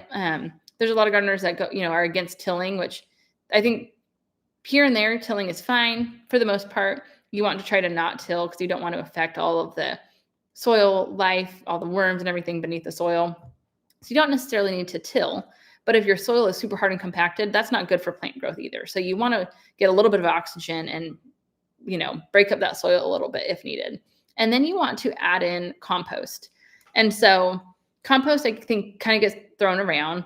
And one of her other questions was, at that point, when you're preparing your garden beds and you're supposed to add amendments, what does that mean? So compost, if this is a loaded question in a way, because compost is basically just it's organic material that gets broken down that adds nutrients into your soil. And that can come from lots of different sources. It can come from, a mixture of aged manure, leaves and food, like food scraps, that break down and turn into this matter that you can add on top of the soil. You can even just buy composted chicken manure, for example. Earlier this year, I didn't have enough homemade compost. And so I went to Lowe's and I bought bagged composted chicken manure. Composted steer manure is really high in nitrogen, so it's not recommended to use too much in your vegetable garden beds. Composted chicken manure is a great amendment. It just needs to be composted first. If you were to go, clean out your chicken coop and just add that right on top of your garden beds, it could be a little bit too high in nitrogen and it might cause your plants to actually not grow very well. But then, some people say to add amendments like worm castings, and then there's non-organic amendments you can add on top of your garden beds. And those I'm not even going to name them off, because if it's not an organic material like actual composted chicken manure, compost you made from home, worm castings, I don't think it's as healthy for your soil. But basically, soil amendments can include worm castings or compost. You could add both. Basically, usually I just add compost. You don't have to add worm castings and compost and all these other amendments that you buy from the store. If you just add a thin layer, like a 1-inch layer of good compost and mix it into the top layer of your garden beds before planting, that replenishes the nutrients in the soil and you'll be good to go for planting. So hopefully that kind of clears up her question. And like I said, she also actually asks, so if you make your own compost, if you make cold compost, it can take a long time for it to actually break down. It could take an entire year actually of adding all those materials into that pile and just letting them sit, turning it here and there. But if you make hot compost, that can break down really fast and it's ready to use a lot sooner out in the garden. And that's one of the things that Robert Pavalis is teaching in his presentation today on composting, is how to make fast and hot compost. So I recommend diving into learning about that. So you can start doing that in your own garden. You don't have to go buy materials. But if you do have to go out and buy some compost for your garden, like I said, I purchased some composted chicken manure this last season for my spring garden. I got, I think they were $5 a bag at Lowe's. So that would be a cheap way that you could add some compost into your garden. And then we have some other really great issues that came in. So sorry, one sec. I'm not used to talking for this long in a row. So one of the main problems for a lot of gardeners is just dealing with the extreme heat, which I said in the beginning of this presentation is one of the best reasons for gardening in the fall, is because you don't have to deal with the extreme heat. All of the issues that you have with crops dying and getting invaded with pests in the summertime don't really happen in your fall garden. So if you do live in an area with an extremely hot summer, I would recommend ditching your summer garden before ever ditching your fall garden. There's so much more opportunity in your fall garden and it's a lot more enjoyable. And then a lot of other gardeners have issues with soil. So they might either have really sandy soil, they have really heavy clay soil, or they just don't really know what the overall health in general, like their soil health in general is. So it's kind of, this is definitely a work in progress. You can't just fix sandy soil overnight and you can't fix heavy clay soil overnight. However, in time, the more organic materials, meaning, making compost at home, adding mulched up leaves into your soil, doing the chop and drop method, where once you are done with your plants, you chop them up into small pieces and just let them layer on top of the soil and they break down. And eventually, as everything breaks down, it starts changing that consistency of your soil. And eventually your soil kind of does a complete 180 and you're going to have healthier soil. But it's not something that you can wait years to start on. It's something you need to start on right now if you have an issue with. So if you do have really sandy soil or really heavy clay soil, start adding in a lot of organic materials. And in time, all of that stuff is going to keep on working its way into your soil. You're going to have a healthier population of soil microbes and earthworms and all of these things that are going to just overall increase the health of your soil. And then, after each season, replenish the top layer of soil with some more compost. And I know that it doesn't completely answer the question, but it's just a work in progress. You can also get a soil test. There's people that do this professionally. You could do home kits just to kind of have a starting point. You may see that your soil is really high in a certain nutrient and really low in another. And that will give you a starting point of kind of where to start. For example, say your soil was really deficient in calcium. That might be something at planting time. Well, since you already know your soil is very deficient, you give those plants that need extra calcium, like tomato plants, the amendments they need at planting time. And that's probably going to have to come in the form of like a synthetic fertilizer, most likely, to give the crop the nutrients that it needs during the planting season. But if you never knew that, you might struggle with really stunted or slow growing plants that don't produce well because you didn't know that your soil was so deficient. And then the next common issue is pest control. So spider mites, ants, whiteflies, aphids, etc. And I totally understand, pests are just a pain.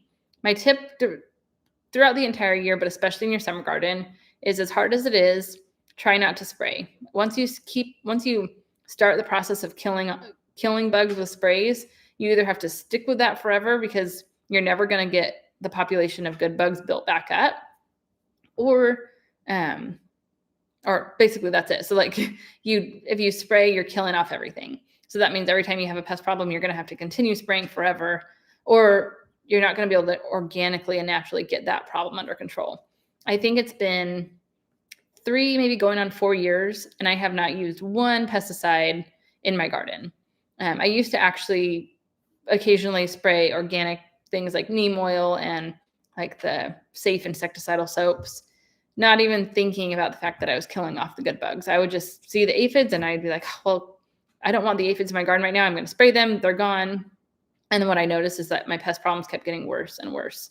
And then finally, I thought, you know what, I'm just going to give it a whole season. I'm not going to spray anything. If the plants get too infested, I'll just rip out the crop and replant. And as soon as I stopped spraying, and it was probably an entire year that went by before I really noticed the change, but then everything started getting better.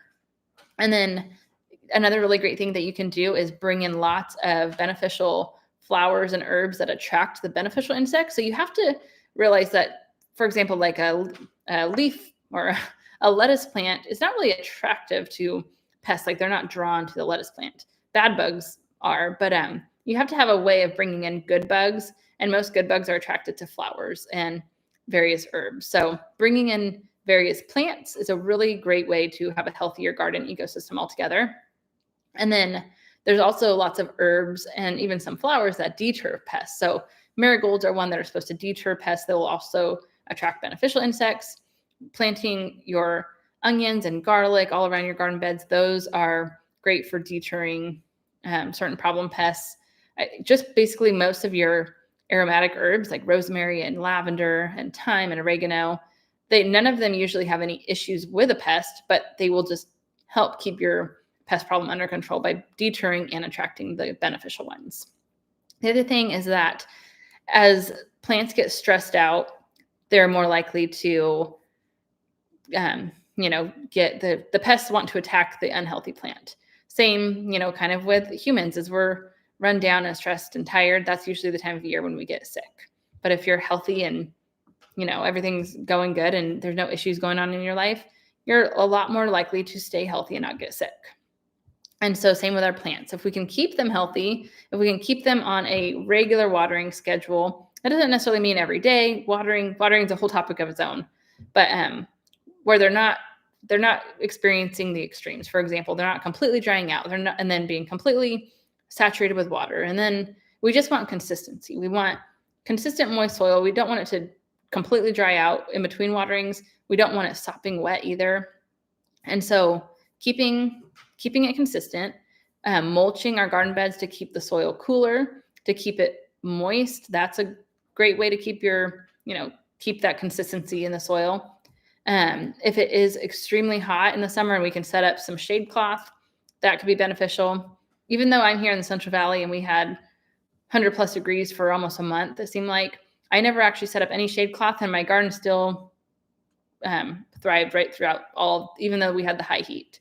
However, I'm not saying that shade cloth wouldn't have made things grow better. I just didn't get around to setting up the shade cloth, and everything still did well. But pests show up when plants are stressed. So if you can prevent your plants from getting stressed, that's going to make things a lot better. The next common concern that was coming up was watering issues. So determining the right amount of water. trying to conserve water and, like the impact of inconsistent rainfall. So this is going to, my answer right here varies for the 2 seasons. But actually, I want to take a step back really quick. I want to go back to pest control because I forgot to mention that one of the great things about the fall garden is that fall crops don't need pollination like summer crops do. So you can cover your fall garden with a hoop house or, like a floating row cover with insect netting and prevent the pests from even getting on your crops. In the summer garden, you need to allow the pollinators to get in to pollinate those flowers for production, but you don't have to worry about that in the fall, which is another wonderful benefit of the fall garden because you don't have to worry about letting the pollinators in. So you can, as soon as you plant, I just set up hoops and I cover it with insect netting, and then I put bricks down to make sure bugs can't get in. Occasionally some do, so you need to still actually pay attention to your plants. But that is such a great way to just prevent the pests completely from the start. That's not possible in the summer garden because once the plants start flowering, you have to let pollinators get in there to pollinate the flowers. So as far as your pest issue in the fall, there's a lot more you can do to prevent them. And then back to watering. So for summer, I kind of mentioned this a little bit already, but getting your plants on a consistent watering schedule, I really recommend a drip system. I have a course called Effortless Irrigation. It talks about setting up your entire home garden on an irrigation system. If you go to shop.audreyslowfarm.com, you can find that there. But it's basically, I walk you through setting up irrigation in the home garden. I have videos on my YouTube channel that are free to watch as well. But having a slow, where your plants aren't just getting squirted with water and then you come back the next day. I usually have my misters on, and this changes based on your climate, your soil, so I can't give an exact recommendation. But when seedlings are younger, I usually water for less per day. So say 5 to 10 minutes per day. As the plants get bigger, I let the irrigation go for anywhere from 15 to 25 minutes, maybe every 2 or 3 days. When it was 100+ degrees, I was usually watering every day, but sometimes I could get away with every other day. But if you're just hand watering every single plant correctly and giving that plant the correct amount of water it really needs to soak in deeper and encourage deep and healthy root systems, it's going to take you forever to actually water by hand. I have 2 raised beds right now that I never set up this summer on irrigation. My plan was to actually set them up on an automated drip system, but I didn't get around to it.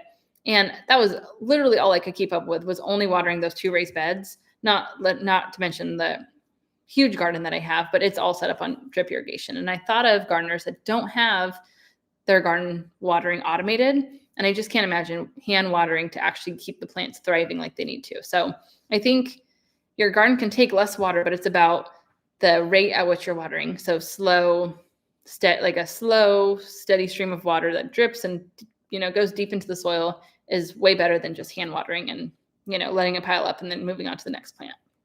And then next one is weed and grass invasion. So weeds and grasses, especially grasses like Bermuda, are persistent problems, especially for older gardeners.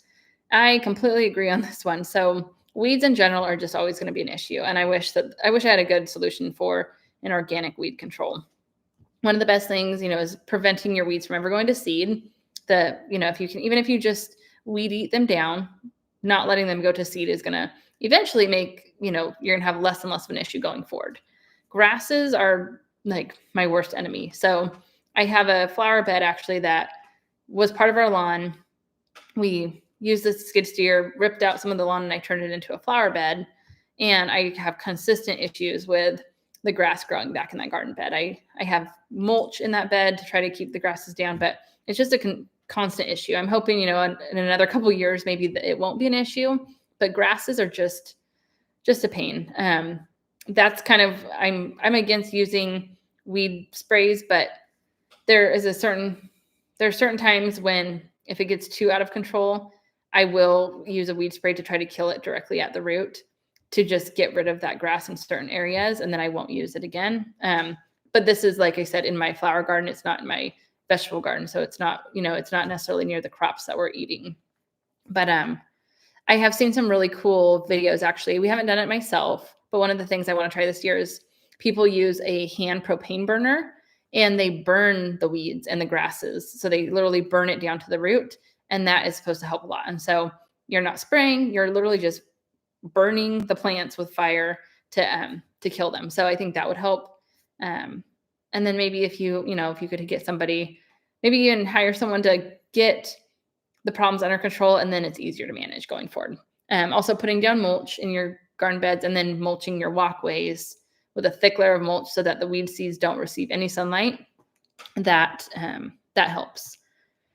And then next common issue was crop timing and frost dates. So determining the correct planting dates and frost dates, particularly for new gardeners and those in different zones, is confusing. I totally agree. So timing your crops, it varies for everybody. So if you're ever watching a video of, somebody on YouTube, for example, and they're being not specific to a specific area or climate and just in general to all gardeners, and they say, hey, plant broccoli on August 1st.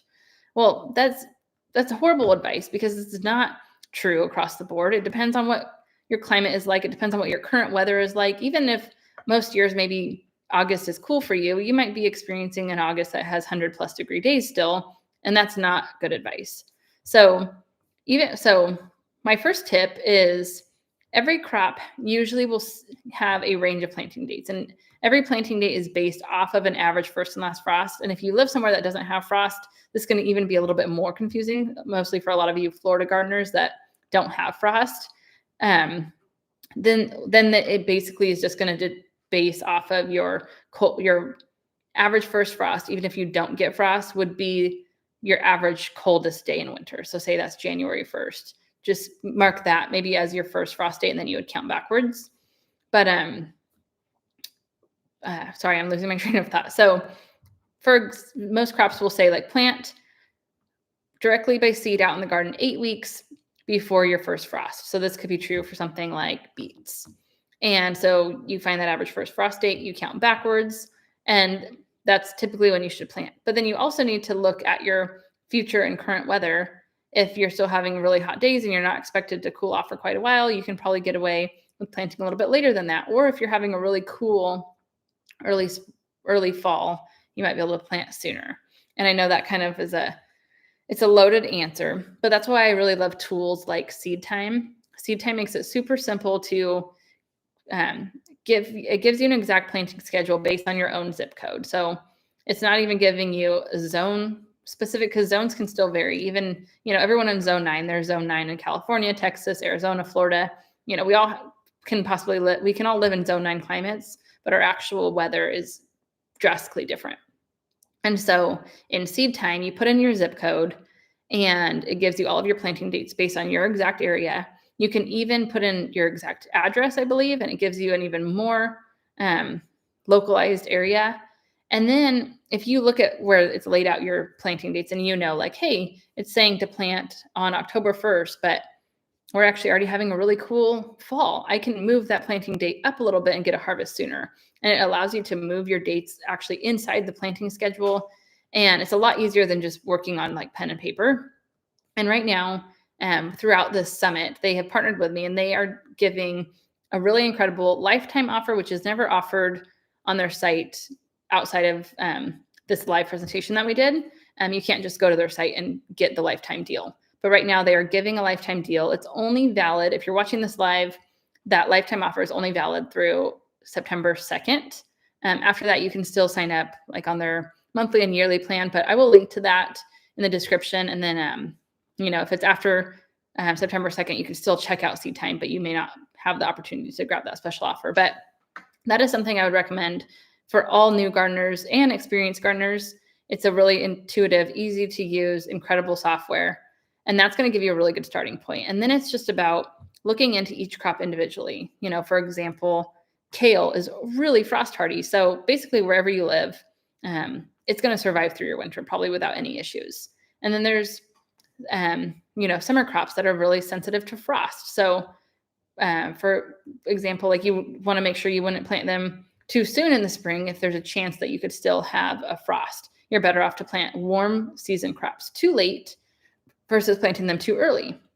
And then right now, depending on the climate you're in, if you have still plenty of warm days ahead, there's a good chance you could still plant a lot of your warm season crops right now in August and get another harvest before the weather gets too cold. And so it's all about kind of just testing, playing around with your planting dates, seeing what works, keeping records of what's worked, what has worked, what hasn't worked. But just don't overthink it. The main things are to know are you planting a cool season crop or a warm season crop? And knowing that cool season crops thrive in temperatures 70 degrees and below. Above that, they're going to probably bolt and head to seed. Warm season crops thrive in temperatures 70 and above, and nighttime temperatures 50 and above. And the warmer it gets, they will usually do better until it gets way too hot, and then you're likely going to have a little bit of a struggle. Next issue that's common is plant diseases. And so identifying and managing plant diseases like blight, it's definitely a struggle. It's more of an issue in climates that are more humid. So we here in the Central Valley have really hot summers, but also dry, hot summers. So we hardly have any disease issues, which is a blessing. I'm very thankful for that. And I wish I could give more advice for those of you with that struggle with these plant issues. But like I said, we don't tend to have as many fungal and disease issues, but there are fungicides you can spray. I recommend fungicides are a great option if that's something you deal with. You can buy lots of organic fungicides that are going to help the issue. And the sooner you spot it and treat, the better off you're going to be. And so preventing, or spraying when you actually need to spray a fungicide is definitely a good option. The other thing is if you are prone to getting more diseases in your garden, space your plants out farther apart. Don't try to cram more things into a small area. You're better off to plant just one of a certain crop that you want versus cram 3 into an area that shouldn't be that close, because that's only going to open up, or it's only going to increase your chances of diseases. And so proper plant spacing is really critical, especially if you're prone to getting, if your plants are prone to disease. And then another common issue is fruit and vegetable production. And so it's saying problems with fruit and vegetable yield, such as blossoms dropping or bitter produce. So this is, it's one of those things where it's like, it could be a million things. It's like when you have like a random stomach issue and you Google what could your stomach ache be from, and Google tells you a list of all these things and you think you're dying. When you look up problems with your vegetables, a list of a bazillion things are going to come up. And so it's so hard to give a good answer. The main thing I always come back to is your soil health. So if you know you have decent soil, if it's ideally, I love to actually plant in ground because we have good soil. However, that might be opposite for you if you have really heavy clay or really sandy soil, but that doesn't mean that you shouldn't make that a list of priorities. Getting your in-ground soil amended and healthier is always going to be what I would say top priority for every gardener. But adding in some good quality compost at the end of each season, but then I also realize sometimes over fertilizing and having too much nutrients in your soil is actually not ideal either. If you think of, just think of nature in general, like the, beautiful trees that have survived hundreds of years up in the hills. There's nobody's fertilizing those. They're in the in-ground soil, but then at the end of the season, the leaves drop, those leaves break down, they provide a little bit of organic material, into the top layer of that soil. And it's just this perfect cycle. And so we kind of want to think of that and replicate that in our own garden. I, this year, have literally been picking wheelbarrow fulls of tomatoes. My tomato plants are probably 8 feet tall. I took a picture this morning and I wanted to share it on this live stream, but I wasn't able to figure out how to share my pictures that I wanted to. But the tomato plants are over my head, going over the arch. I didn't fertilize them once. I added a layer of compost at the beginning of the season. I have them on a drip irrigation system. I gave them a minimum of 4 feet of spacing between each plant. And I have been picking wheelbarrow fulls of tomatoes. The plants are over my head. They're still producing. They never stop producing even throughout the summer. That likely has to do with our hot and dry weather. I know if it's humid, you will have a lot more issues with your tomato plants. But my point is, I didn't fertilize. I just gave them the proper amount of care. I prepared the garden beds before the season, and then I just cared for them throughout the season, but I didn't give more fertilizer or nutrients that wasn't necessarily needed. So I think actually sometimes a lot of gardeners over fertilize and your plants don't need it.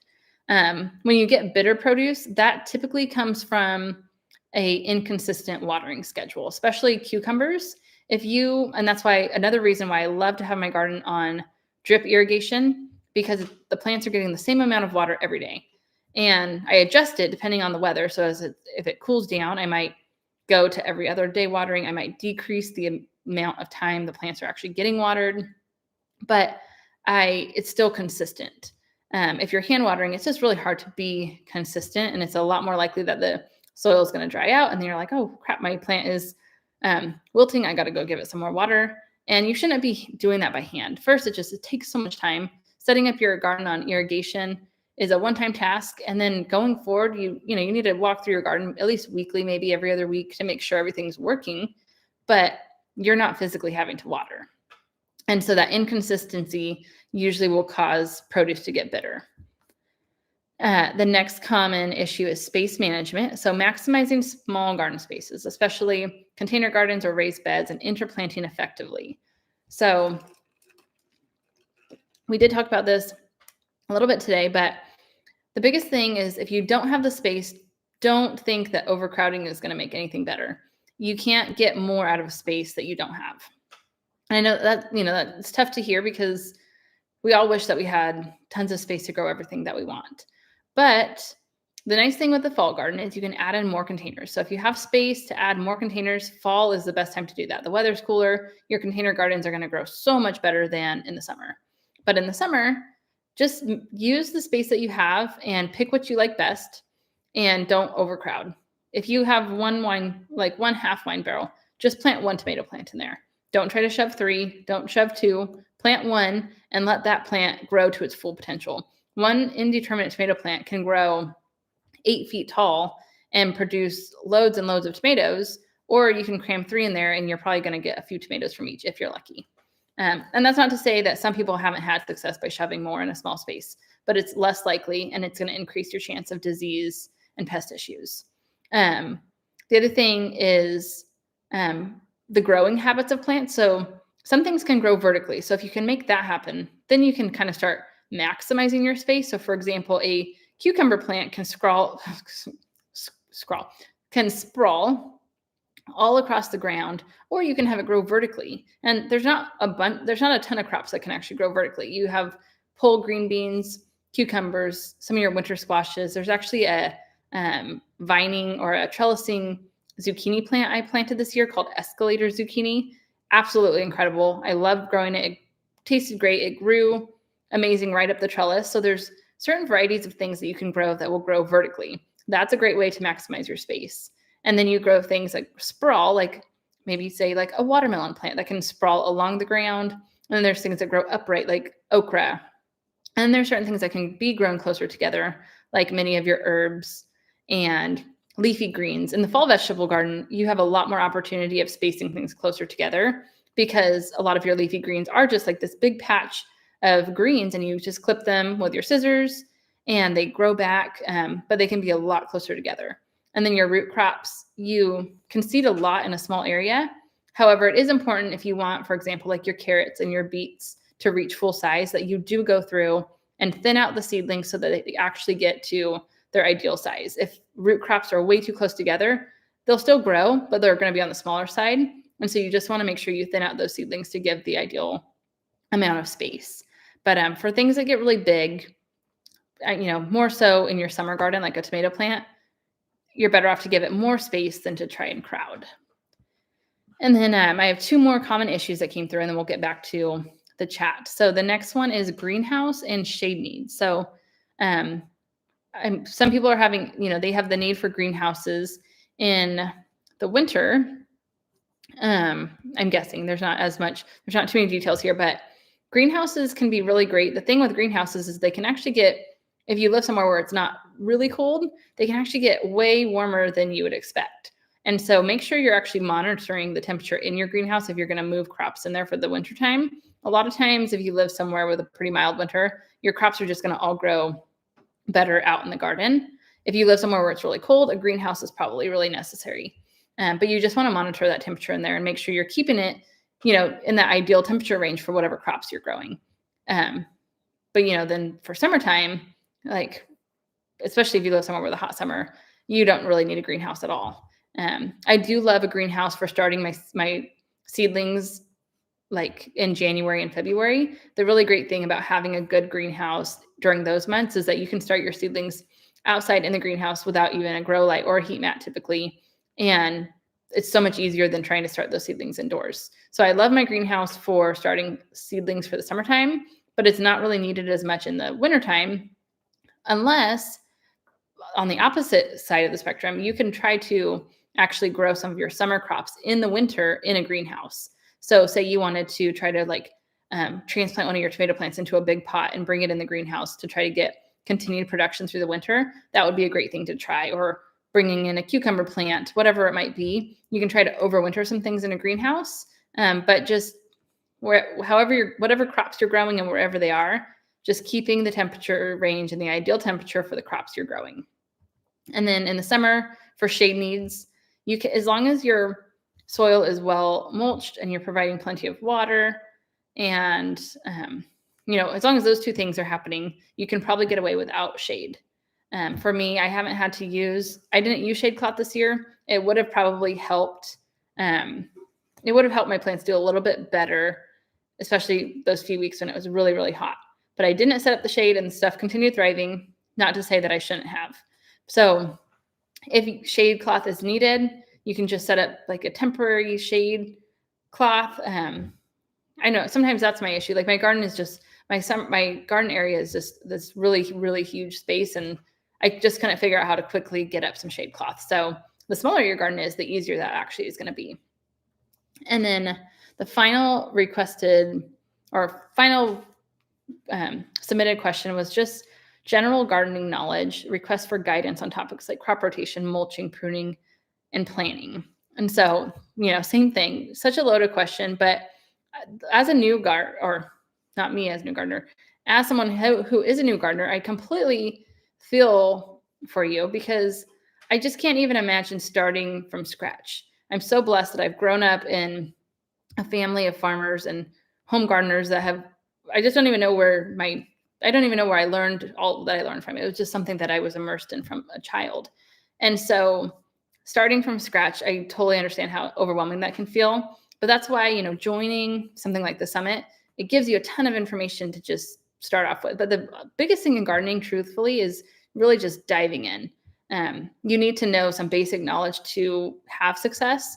But the more you plant, the more, mistakes you make, the more things that go right, you'll be like, oh, wow, like I planted this on that date. And if you keep good notes, likely you can do the same thing next year and the same result will happen.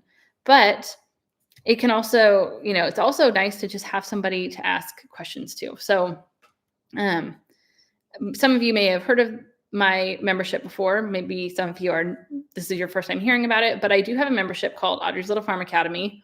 In there, we basically it's like what we're doing right now, but you have, instead of just on the occasional live that I might do, you have direct access on a daily basis. So we have a community feed in there. We have a live chat, it's a direct message. So you can send me a direct message. You can put something in the feed. All of my gardening courses, guides, ebooks, everything that I've ever created related to gardening is in there. So you have immediate access to all of that. And I would love for you to be a part of that community. So if you're enjoying, this Q&A and you enjoy having somebody to actually ask questions to and get immediate advice, in my opinion, that is the best thing. I actually just was thinking of the story last night. One of my best friend's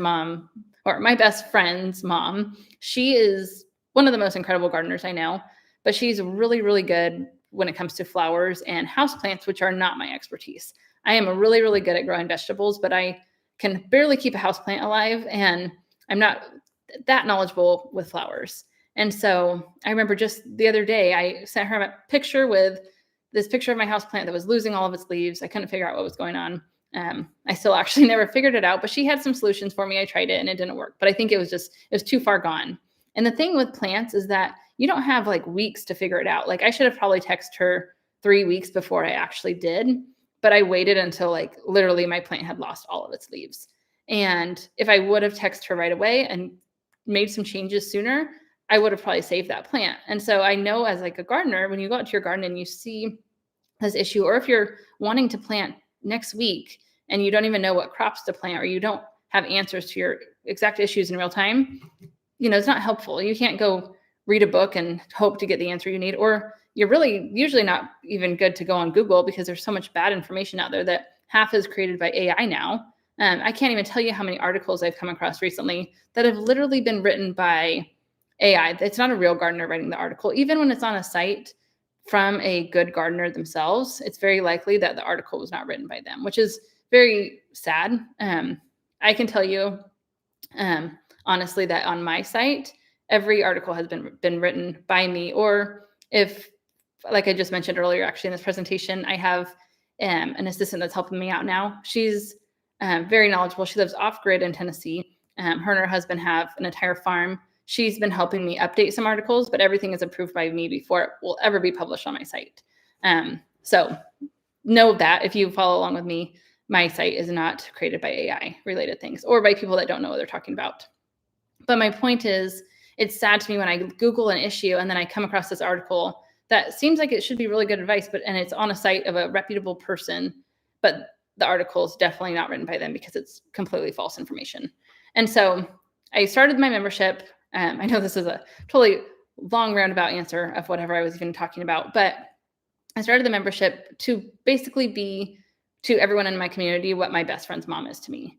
When I have an issue with my flowers or with my houseplants, I send her a text or I call her and I get an immediate answer. And I can't imagine not having that. And so in the membership, that's what you get. You have immediate access to me and the community, plus all the resources you need to actually give you success throughout the year to grow your skills. But it gives you just a spot to get that immediate answer so you don't have to sift through tons of resources in hopes to find an answer to something. And so that is all of the, which by the way, for any of you guys that might be interested in joining the Academy, I will link to that also below the description of this video. So I'm done with all the questions that were pre-submitted. I'm going to check out the chat. I'm sure there's a lot more that I'm like, you probably missed a lot while I was going over all of those. So I'll try to go back to where I was and get caught up on these. And I will stay on for about another 5 to 10 minutes. I have to hop off at the 2-hour mark. So, okay. Rosa says, dog waste for compost or no? So this is not hilarious topic. This is such a controversial topic because a lot of people will say no. But I just did an interview with Robert Pavalis. I've never really had an opinion one way or the other.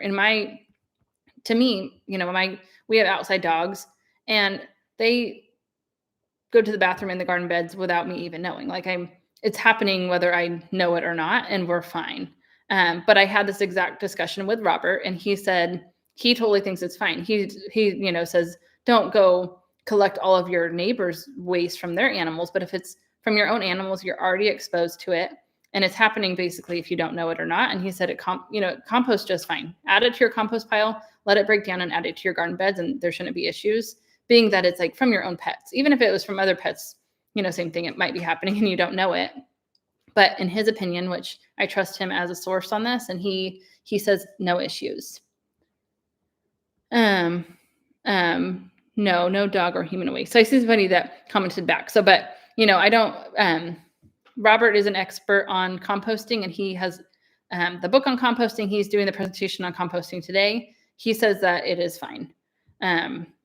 I think, people think that you could get a disease from it. I really don't want to give an opinion one way or the other. I don't want somebody to do it and then have an issue. I don't think that it is as much of an issue as it is stated to be. But obviously, trust your own gut on that one. If it's your own dogs, they're probably already pooping in your garden beds without you knowing. Manure should be old because some farmers' crop on Facebook was ruined because of clumpy new manure. Right. So with all manure, basically, you want it to be aged before ever adding it to your garden beds. And it's also even better if you can mix in other materials. So, for example, when I clean out my chicken coop, I have straw as on the floor of my chicken coop. And so there's chicken coop and straw, and I add all that to the compost pile. And then I will add other materials and like mulched up leaves. I might add in some aged cow manure from the pasture, or I might add in some food scraps. I try to add in some other materials, and make a huge pile of hot compost fast. And when the hot compost gets hot, it also kills all the pathogens and diseases in that. And so I might also add in like some grass clippings, and you have to get a really big pile going to get it hot.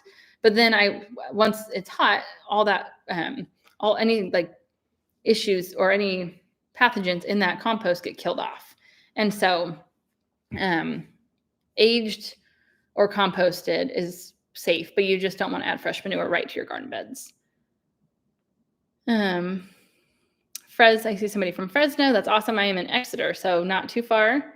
Somebody says, what to grow now in the Central Valley. So for us here in the Central Valley, you can still plant all of your cool season crops.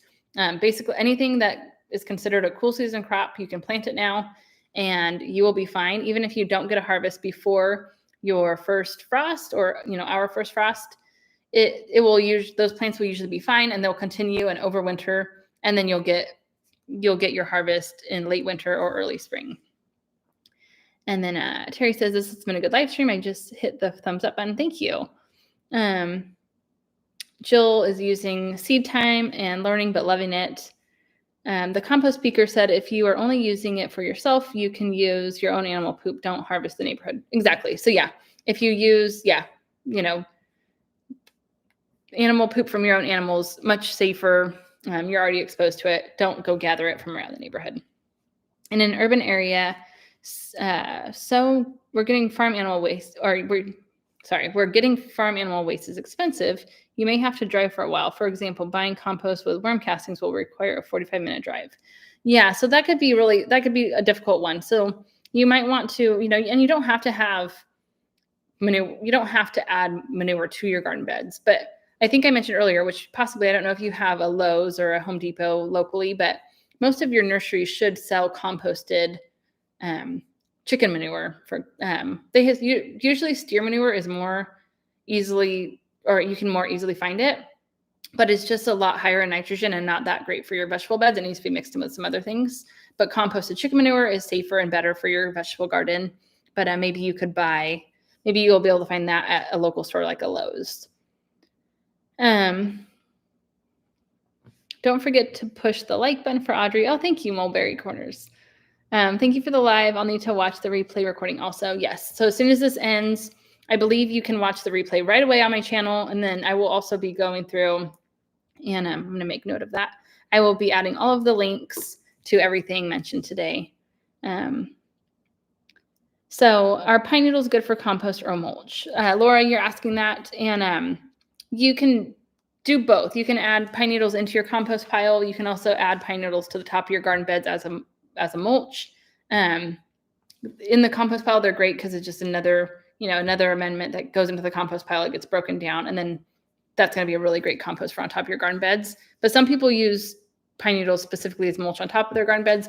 I don't personally, but there shouldn't really be any issues. Some people say too many pine needles on top isn't necessarily the best mulch.